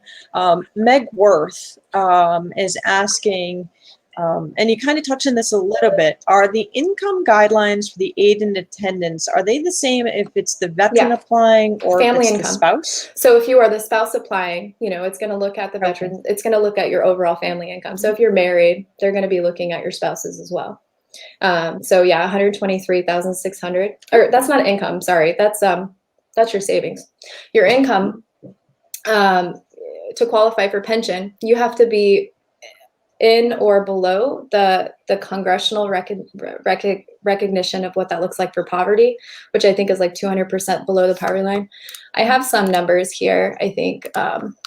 So in order to, let's see, they go by like a single veteran, for instance, your maximal annual pension rate can't exceed 13,000. It's really low. Like if your income can't exceed that amount. So a veteran with a spouse or one dependent is 17,700. You can kind of see these on the VA website, and they increase with the Social Security too. Okay. But what we do, I wanted to go over, to go into that a little bit further. What I like to do is you set the, so if you have medical expenses, for instance, you're paying for prescriptions, you're paying to go to the doctor, co-pays, you're paying for things like Depends or gauze or other things to kind of help throughout your all your medical stuff. You can offset the cost of your income by bringing that down with your medical expenses. So I look at like a spend down. Right. So I look at everything. So if you make X amount of dollars because you have retirement or something like that, I look at your medical expenses and what you pay out of pocket if you're covering for in-home care and other things. So we kind of lap those over and try to equal at zero so you can meet the aid and attendance requirement. Okay. And another question that came in is, from Carrie Lynn Edge, would an adult special needs children of veterans be included in the umbrella of eligible benefits? Okay. Yeah. So an adult special needs children. Yeah. So as long as they meet the requirement that's set by the VA for dependency, that means that they had to have most likely had their disability prior to the age of 18 or upon birth, and you've been in care for them as, all the way up into adult, they're your dependents. The same thing is for compensation. If you want to add a dependent on and you have an adult child who's disabled or what have you, you have to put them on as a dependent, but they have to meet that eligibility criteria. Also, children that are in school, so in college, for instance, above the age of 18, they may also be eligible as a dependent. Wow, that's awesome. So it really sounds like the aid and attendance benefit can help financially cover the cost of the care that people need, particularly if they need memory care or an assisted living facility. Yeah, it's not a lot. It's not a lot extra. I want to be very transparent about that. It does help offset the cost. So typically you're going to see a veteran receiving about $19.12 a month. A veteran and a spouse together would receive about $2,266. And then a surviving spouse is even less at $1,230. But $1,230 additional that you wouldn't have received might help in some instances. So Yeah, sometimes it's that little extra that allows people to stay home for as long as possible. Do your services cost anything? How does that work? Do they have to pay for your help? No. It's actually, so anytime that anybody is helping you with an initial application for anything, it's actually against the law for them to charge you. So don't ever let anybody charge you to fill out an application for VA benefits. It should be 100% free. The way people can get around that is if, for instance, you have to file an appeal for, a denial, for instance, with the VA, then a lawyer can then charge on the back end of a percentage of what you're going to receive in a lump sum. But VSOs, veteran service officers, through VFW and vets, all of those organizations, were going to be free. And that was a congressional policy prior to, well before I was born. But yeah, so go see a VSO because we're going to be the ones that are going to not charge you, and we're going to do a really good job. Awesome. And so one of the other questions, can family members help people fill that out, or is there like a confidentiality? Sometimes our seniors really need the help of the family members to do their paperwork. Yeah. So I typically see, so when I'm filling out aid and attendance claims, I'm typically seeing the child or, the child of a veteran, an adult child of a veteran who comes in and says, hey, my parent is in this home or needs this assistance. Yeah, happy to facilitate. The veteran needs to sign the documents. The VA requires the veteran to sign. If the veteran can't sign, even with an X, okay, then there has to be an appointed power of attorney that the VA recognizes. So you have to go through the process of getting, it's not a power of attorney through your city or your state, it's a power of attorney through the VA. So you're looking at a fiduciary at that point, which again, a VSO can help navigate. But if the veteran does sign with an X, then we just need 2 witness signatures right underneath that to make sure that the VA identifies that it's okay. Awesome. And Rachel, if you could share your contact information, and then I'll post that out for people so that way they'll be able to do that. Yeah, I really appreciate you taking the time to explain this. I think it's one of those benefits that are out there that can help a lot of people, but people don't know to ask. And if we don't know to ask, then we don't receive the help we need. And staying home for as long as possible is critical these days. So I really appreciate you coming on and talking about this today. This has been awesome. And thank you for your help in getting this going as well. You've been a tremendous help. Oh, you're great. I just think you're wonderful. So thank you. And again, I'm sorry it's so complex, but see a VSO. I promise it's going to be so much easier, and they'll help navigate the whole thing for you. So thank you again. I appreciate it. All right. Thank you. So I met my next guest at an event last fall and was blown away by him. The information that he has available.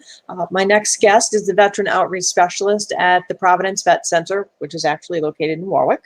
I'd like to welcome Paul Santilli.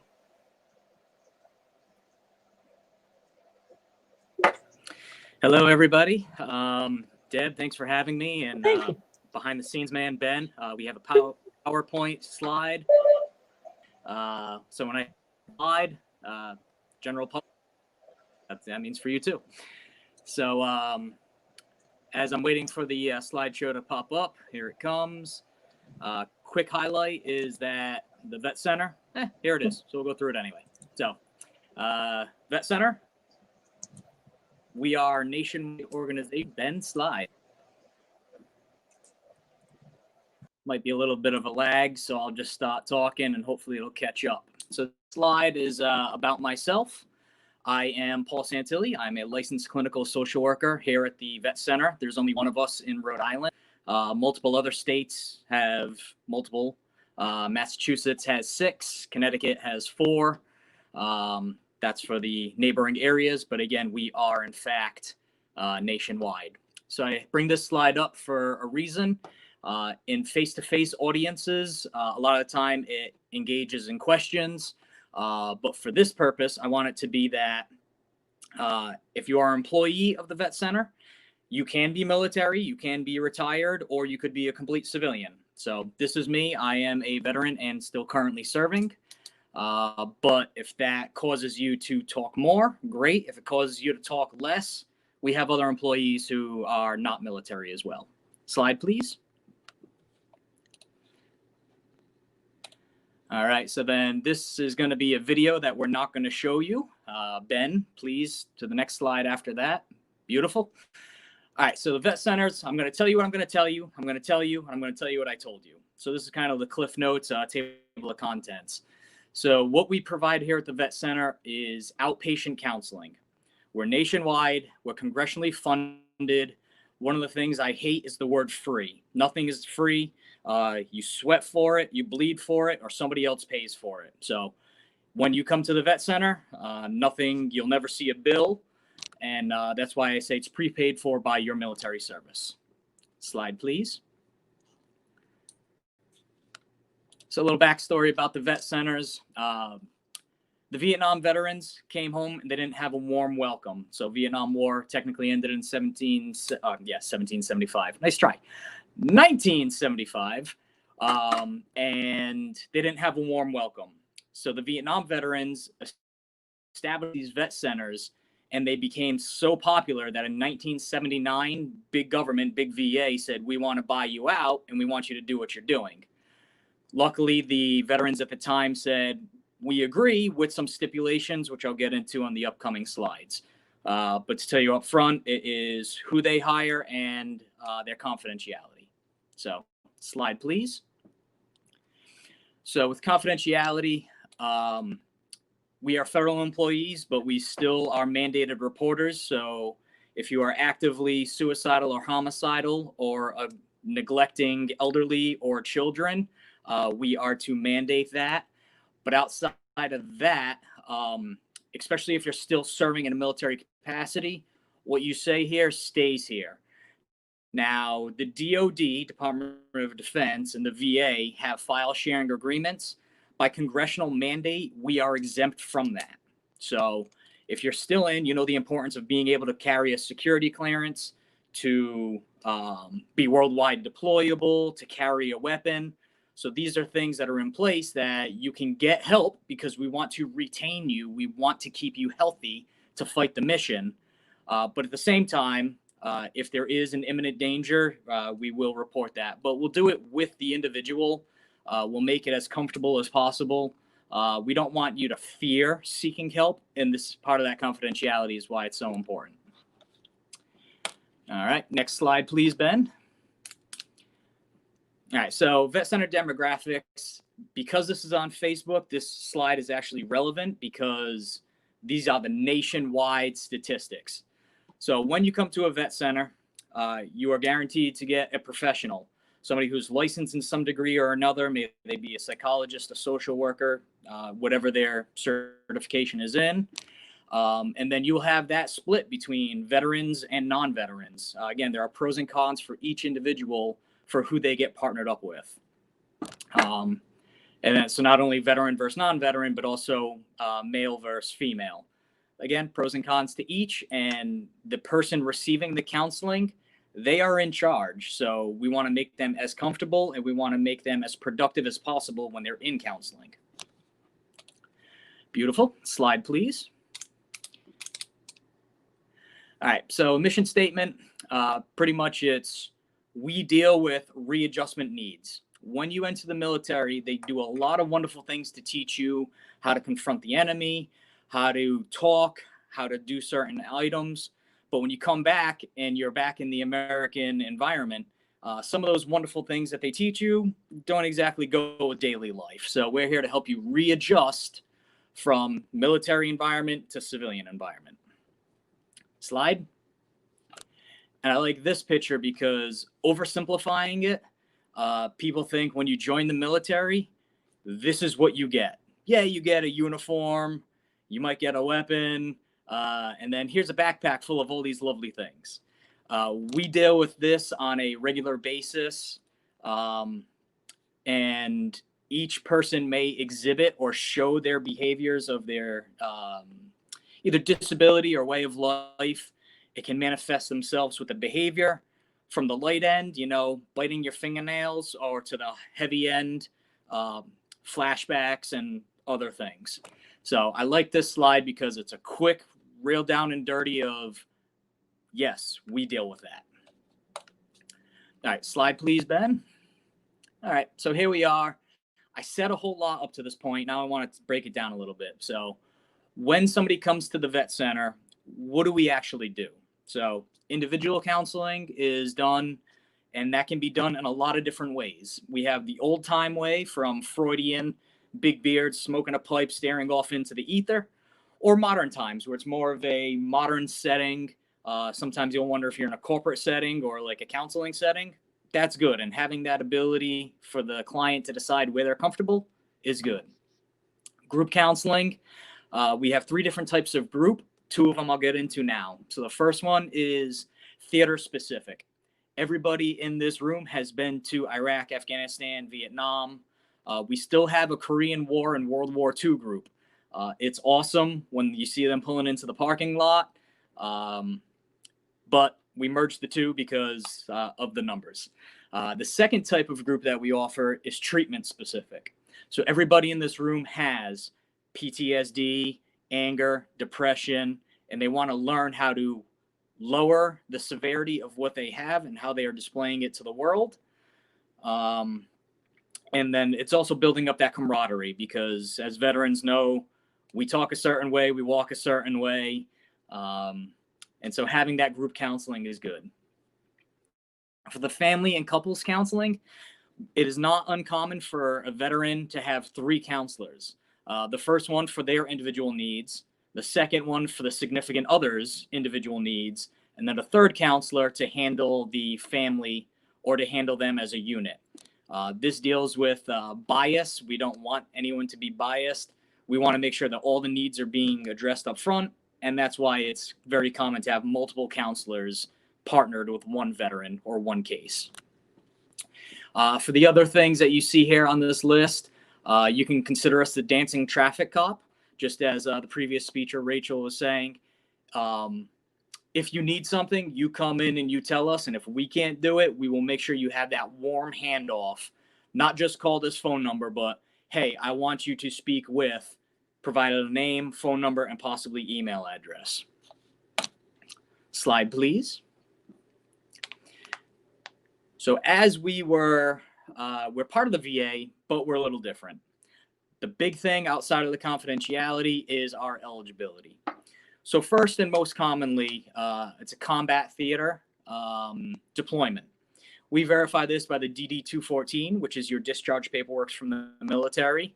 And on that, we are looking for, an expeditionary medal, a campaign medal, Vietnam War medal, something to that effect. And I would say roughly 90% of the people who come here fall into that category. If you do not have your DD-214, we have ways of getting that as well. Number 2 is survivors of military sexual trauma and harassment. Now, this is a very touchy subject, and rightfully so, but survivors, take a breath. We're not going to ask you for paperwork. We're not going to ask you for police reports or anything that you filed. If you come into our building and you want to address surviving a sexual assault or harassment, we have a clinician here who specifically deals with that, and she's been dealing with sexual trauma and harassment cases for in excess of 15 years. And eligibility number 3, unfortunately, the service member, while they were in service, has passed away. May that be from a training accident, killed in action, or a suicide. We are able to see their surviving family with bereavement and whatever else they need. A lot of times these cases deal with making sure that the funeral arrangements are squared away or the burial benefits from the VBA are covered. And my favorite is the humanitarian. So if what I'm saying is a lot and fast, because I know I'm on a timeline and I am from Rhode Island, so I talk with my hands and I talk fast, don't worry about eligibility. If you need something, come here and we'll figure out how to help you out. Even if we can only see you 1 or 2 times, we're going to find the people in our community that truly support veterans and get you linked up with them. All right, slide. This slide is the 3rd category of the groups I was talking about. So a lot of the modern veterans, the post 9/11 and forward, they're saying, listen, we honor our elder vets. We don't just want to eat donuts and drink coffee. We want to be active. We want to get out there and have fun. So we started recreation groups. And again, these groups, the veteran will never pay anything for. Some of them, it's just the veteran only. Some of them is veteran and 1 guest, and some of them are veteran and bring the whole tribe. So depending on the season, I'm not going to take you skiing or snowboarding in the middle of August. And with COVID restrictions, as a side note, we do that. So we go skiing, snowboarding, summer, we're going surfing. We're currently in the middle of building up our scuba programming. Golf, we have 2 different agencies that we partner with. Art group, emotional therapy. And so this is good because veterans, you need to have that place where it's safe. And if you use some of that dark humor that you used to survive when you were in the military, you're still there and you can still do it. If you are surrounded by civilians as well, the civilians are learning like, yeah, we talk different, we act different, but don't fear us. So there is that healthy duality between doing just veterans and doing the veteran and civilian cohorts. Again, with these groups, they are high ticket value. So we want to make sure that we send thank you out to the contributors who make these events possible. All that is done through big VA hospital and voluntary services. So yeah, that is groups. Next is the Mobile Vet Center, and because this is nationwide, I'll spend a little time on this slide. If you are out in a larger geographic state and their vet centers are sparse, we have these mobile vet centers that go out into the community. They act as counseling. Inside of each of these are 2 counseling offices. And then you'll notice on top, there's a satellite package. This is important because we just don't operate in a sterile environment. During the 9/11 attacks, Boston Marathon, city bombings, these roll out and are usually on site for the already patriotic events. They turn into a communications package for either command centers, tactical operations centers, or as far as a tiny office in DC where real-time decisions are being made. So these are great. If you see them out in the community, give them a little beep, give them a little wave. All of them will have a barcode as a graphic on the side. If you take out your phone and take a picture of that barcode, it's going to bring you up to a zip code. You type in your zip code of where you live, and it'll tell you where the closest vet center is to you. I actually believe that is also embedded in this slide as well. Thank you. And so this slide is all about we're human. We have non-traditional hours. We work nights, days, and some weekends. But in the event you call and nobody answers, you will be redirected to the combat call center. This is where you will get a human 24 hours a day, 7 days a week. It could be as simple as I have an appointment with Paul and I need to reschedule, flat tire, kid's got runny nose, whatever, that's great. This call center will then say, hey, Mr. Santilli, John Doe had to cancel his appointment. Please schedule with him. That's beautiful. In the event you have not established care and you are in fact crisis, you can call and speak with a human, multilingual. And again, most of these have the minimum of a master's degree. They can ground you out. They can keep you safe. And then they'll let us know that you called. I will say this next slide speaks for itself. If anytime you are depressed or feeling suicidal, reach out to somebody. The veteran community has a reputation for high suicide rates and lethality means. But again, reach out and we will work with you where you're at and keep you safe and healthy. So if you are in Rhode Island and you're viewing this, here is our picture. We are built into the community. As I mentioned earlier, the Vietnam veterans established who we are. So there's no flashing neon signs. We want to be discreet. We want to keep you private. So we're built right into the community. Plenty of parking spaces. And for those of you who actually are familiar with the area, the owner of this law also owns the Dell's Lemonade across the street and what used to be the Brooks across the street. So we got plenty of parking. That should never be an issue. Rhode Island being the size of your thumb. Where's the camera? There it is. Boom. If you don't want to drive all the way, we have contract programs in Middletown and Martha's Vineyard. For many people who work or live in Massachusetts and want to travel, we have very close relationships with the vet centers in those areas as well. So here's that barcode I was telling you about. If you are not in Rhode Island, just take a picture with your smartphone, type in your zip code, and it'll tell you the nearest vet center is 18 miles northwest of your location. It'll give you the phone number, the address. We are a phone call away. And then the last slide is always that wonderful slide of questions. So I've told you who we are, what we do, how we do it, the fact that we are free, and that the veteran is the ones always driving the boat. So with that being said, if there are questions, you can ask them now. If it's a specific question or detailed, then I don't want to break HIPAA or privacy, I believe my email address will pop up or the phone number right there, the 401 area code. And again, I will check the chat box here. And at this point, I think Deb will come back and facilitate that portion. I have to tell you, as you were speaking and you put that code up, I did take a picture, and that picture will work even if you're taking the picture through your computer screen. So if you're looking for that, like Paul said, literally just take a picture of that little black and white box, and it really does bring it up on your phone. That was really cool. So you offer services for family members as well? You can help the veterans' families? Yes, so everyone here can provide services, counseling, but we have two specific marriage and family counselors here on this property here in Rhode Island. So what the one caveat is, we want to make sure that even though the spouse is coming in, that it is tied to the military service. So if the spouse, let's just say a female wife, comes in because they're depressed, we need to tie her depression into the veteran's service because everything needs to go back to the veteran.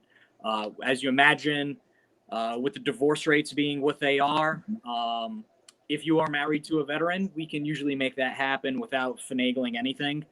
But in the case of children, if little Timmy is in school, depending on COVID, and he's punching other students, okay, is that because little Timmy's a mean boy, or is it because his dad's deployed and he's just acting out with anger? So we want to make sure we can tie it back into the veteran's world and life, because guess what? Little Timmy is making problems for the service member, dad, mom, whoever. So we want to help with that, and we can do that as well. That's great. And you brought up something interesting, and I know things have changed over the years, particularly since Vietnam. Does someone have to be an opposite sex spouse, or do you work with any individuals in the LGBTQI community? We have everyone from sexual orientation, gender, outlook, whether they are mid-transitioning or not transitioning. Yes, we do that. Excellent, excellent. And you said if someone is depressed or suicidal or homicidal, that you'll reach out. What does that look like? Do you call 911 and the police show up, or an ambulance, or how does that look, or does it depend? So everything's a pendulum swing. If we're here in the office and we already have a rapport with the individual, a lot of the times it'll say, hey, Mr. Doe, John Doe, you're saying some things that are concerning to me. Can we have a plan? Mm-hmm. And sometimes telling somebody can be telling the spouse or a family member, mother, father, somebody. Other times it does need to go up to the next rung, and that can be police or law enforcement. We work very closely with all the law enforcement in Rhode Island. And even if it's a temporary hold of my weapon, we can make those things happen. Because we just don't want you to feel empty or vulnerable where somebody comes in and clears out your armory. So depending on the situation, it's fluid, but a lot of the times we make them part of it. So this way there's no surprises, no random knocks on the door.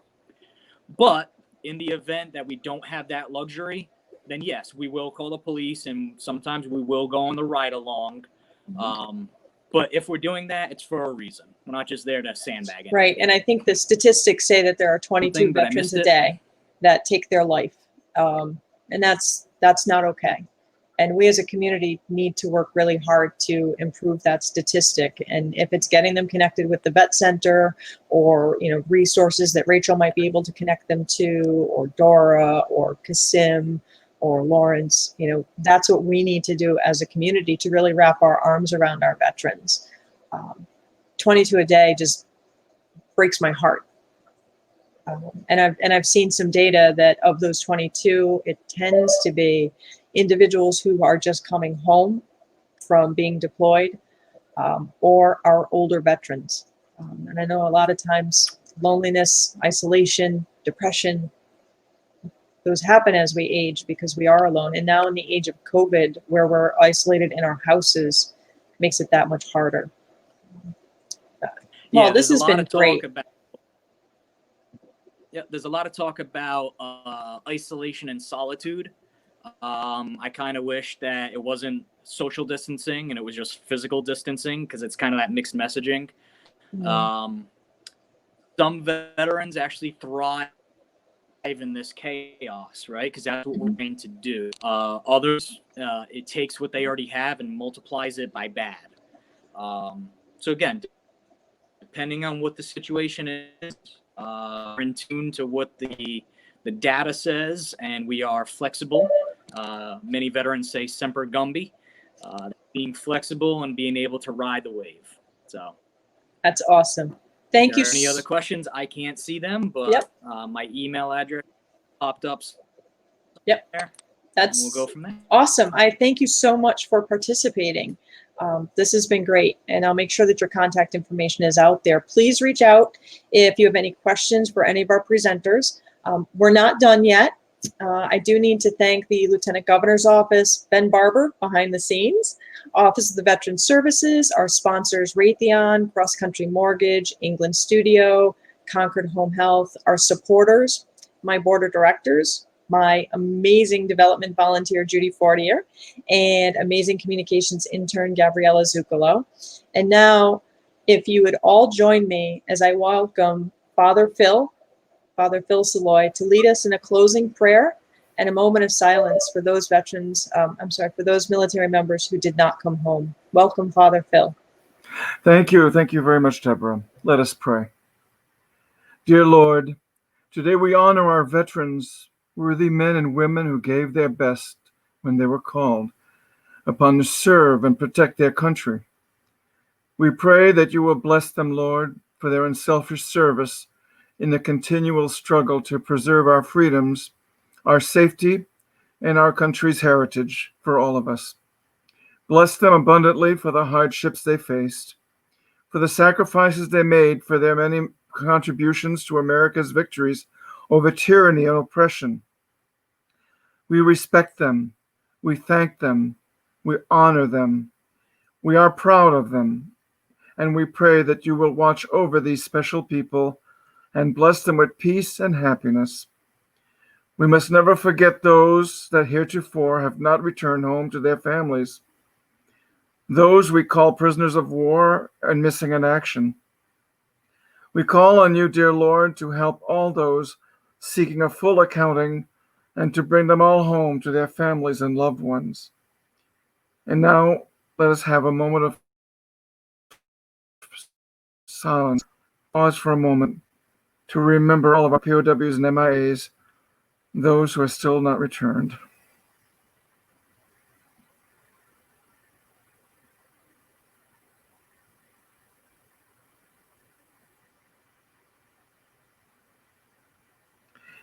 In your holy name, O Lord, we pray. Amen.